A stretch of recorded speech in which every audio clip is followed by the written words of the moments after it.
Hey, what's up, everyone? I'm Sade. Thank y'all so much for joining me back on my channel, Hidden Alchemy. And if it's your first time here on my channel, welcome. I am a wellness coach specializing in healing, spirituality, and different forms of physical wellness, such as yoga, Pilates, mobility, as well as dance. So if you're interested in any of my other offerings, go ahead, click the link below where you will find my website with my courses, my options for readings, as well as one-on-one coaching sessions. Now, let's go ahead and dive into the meat of today's video. We're going to be talking about the Scorpio full moon that we have happening on April 23rd. And before we dive into that, just want to check in on everyone. How is everyone doing with this eclipse that we just had in the sign of Libra, as well the sign of Aries? The eclipse starting off the year. Hope you all are doing well. Hope you all had a moment to really sit with what this eclipse needed for you to sit with so that you can really step in to your fullest potential and your personal power. Now, as if we haven't been dealing with a lot of Mars energy with Aries season, with Mercury in Aries, retrograde in Aries, Chiron in Aries, the North Node in Aries, now we have the full moon happening in the sign of Scorpio, which is ruled by the same planet as Aries, which is the planet Mars. So in Aries season, we were dealing with the masculine energy of Mars, which was about our ability to act, our ability to move and take charge.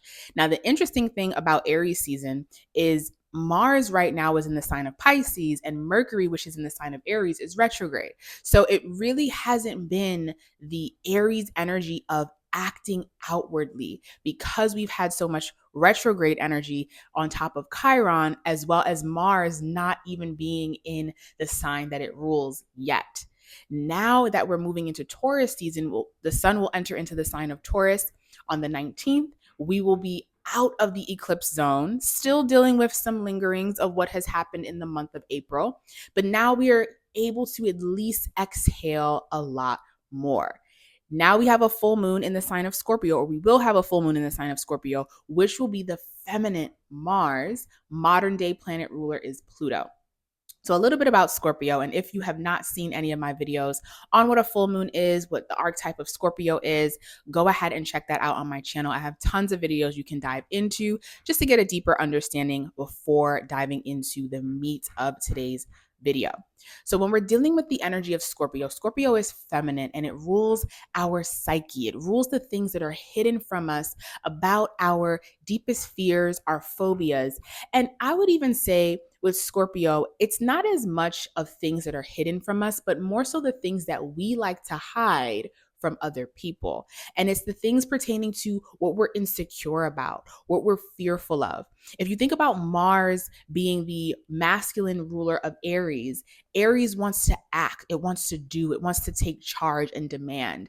Scorpio wants to do that, but because it's the feminine version of Mars, it internalizes things. So if there's any insecurity, if there's any trauma, if there's any wound that the energy of Scorpio is dealing with, especially if you are a person that has your sun sign in Scorpio, your moon, or your rising, then this aspect of your Scorpion energy wants to hide the pain and kind of sit in it. Scorpio is a fixed sign. So whenever Scorpio is in any type of energy, it likes to stay in it and needs the movement of maybe Cancer or Pisces to move the waters around. And that's another thing. Scorpio is a water sign, feminine water. So it's about how we feel about things. And because it's fixed, sometimes Scorpion energy can really sit fixated on how it feels or what was done to them in the past and having a very difficult time of moving and transforming it for the future.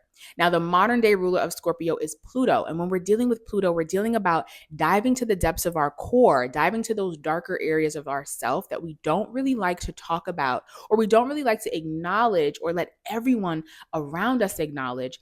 But it's the part of ourself that is our personal power.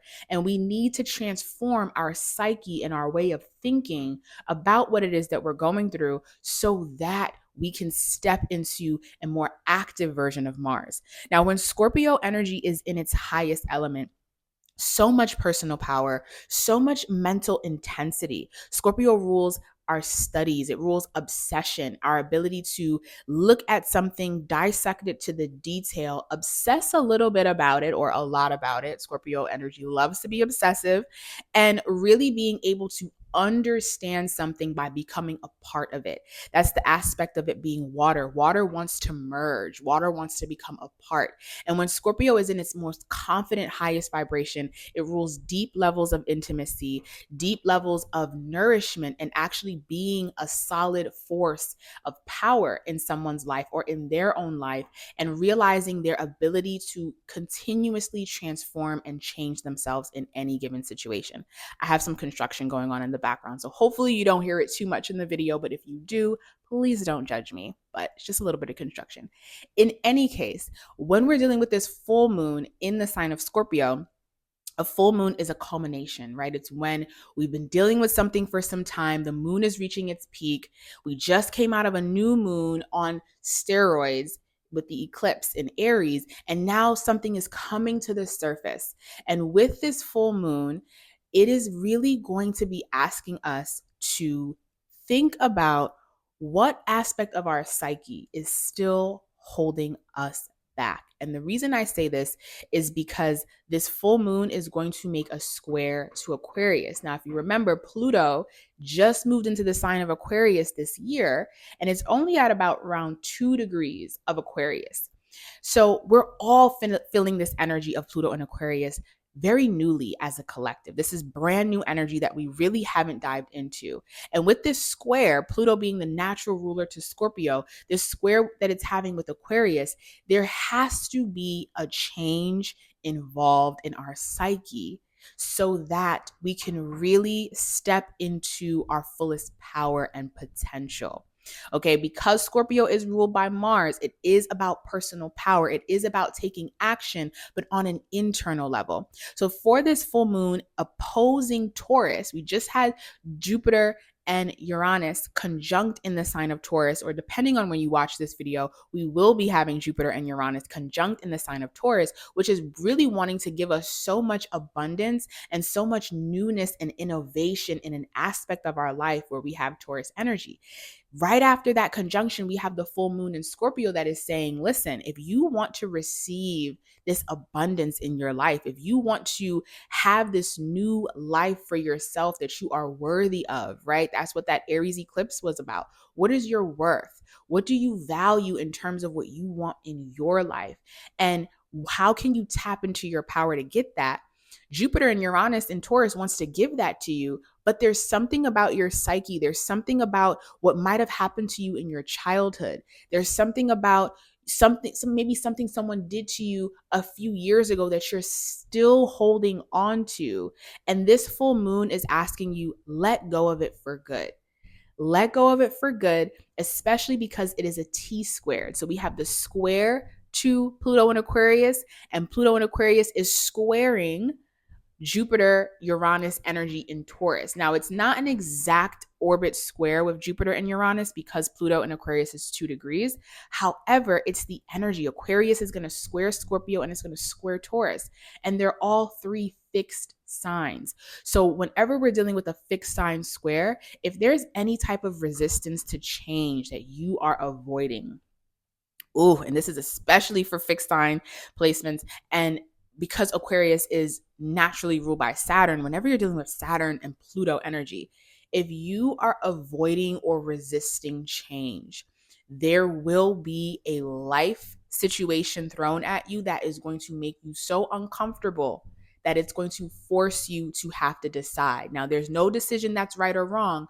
It's just whatever you decide, but you will have to decide and you will have to change. And whenever we're dealing with Pluto, we're dealing with double Pluto, we're dealing with all this Mars, this Aries energy, it is going to be a sense of power struggle. Where is there a power dynamic where it's not balanced, it's not even? Maybe there is a power struggle internally within yourself where you are your own sabotager. You are the person not allowing yourself to step into the fullness of your personal power because you're holding on to pain that is no longer your truth in this present moment. And especially because we just came out of this eclipse, there's so much newness, right? Aries is the first sign initiating spring. There's so much newness that wants to come about, that wants to bless you, Jupiter in the sign of Taurus. But if you're still holding on to things that are no longer serving you, relationships that are no longer serving you, where there is a power dynamic, where there is manipulation, where there is gaslighting, or even with Scorpio, if there is abuse in some way, shape, or form, where is abuse still present so that you can let go, get rid, and receive? A lot of times we're unable to receive the greatness of our gifts or the abundance of our life because we are fearful of what responsibility that abundance is going to bring us. So we become more comfortable holding on to things that really don't serve us anymore. But because we've always held on to them and because it has always made us feel comfortable, we have just been stuck in a rut and a way of being, even if it doesn't serve our highest good. So with this Pluto in Scorpio, or no, Pluto in Aquarius, but this Scorpio full moon, it's really asking, can you let go for good? And instead of being fearful of your success or being fearful of an opportunity or fearful of something new happening in your life, embrace it. And in true Scorpion fashion, know that you are powerful enough to transform yourself from any situation that happens. You have the ability to regenerate and to come back a better version of yourself. So I really am liking this Scorpio full moon energy. April has really been a lot. So hopefully you all have really been taking some time to rest. If you could take some time to rest, to journal, and to really just be present with all of the shifts and the changes that are happening internally. Because Mercury will not be stationing direct until the 25th, 26th of April. So basically the end of the month. A lot of things are happening on an internal level that we might be crawling out of our skin about and wanting to move, but it's not the time yet. Once we hit May and we get back to where Mercury was before it stationed retrograde, which will be about May 15th, but even once we hit that first week of May and when Mars goes into Aries, its natural sign, that's when you'll really feel the momentum to act, to move, to go, and to really have the energy. Because this eclipse season that we've had, the back-to-back eclipses, along with Mercury retrograde and Mars in Pisces and Chiron, there's just been a lack of energy and momentum. But once we get into May, everything that you've been working on an internal level is really going to be able to shine and move forward into the world. So I hope you all have an amazing full moon. Please let me know if you have been feeling this energy, how you have felt with this energy thus far, how the eclipse has been making you feel. And I will see you all for my next video.